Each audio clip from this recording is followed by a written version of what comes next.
So we split this project up over 3 days. So this was the second day we were in our maker lab at our school. And so what we did for problem solving is I wanted them to have something that they could take home. So not necessarily they were building things with like blocks or things like that. We wanted each student to have their own playground they could take home with them.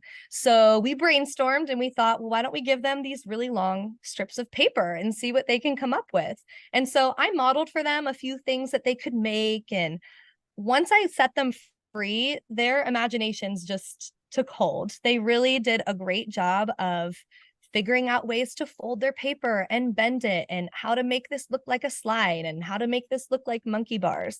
And so their biggest challenge was taking these strips of paper and trying to figure out how to manipulate them to be what they want them to be.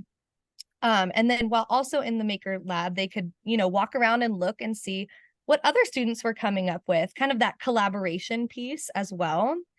And probably one of the coolest things that I noticed through this project was some of my students that maybe when we're in the classroom doing academics like reading, writing, math, the students that maybe struggle a little bit more in those areas and need a lot of help really thrived when it came to making things and creating things with their hands. Now it was their turn to help other students, where usually in the classroom, they need a little bit more help. It was kind of flipped, and it was really amazing to see them in that position and kind of see their confidence just shine.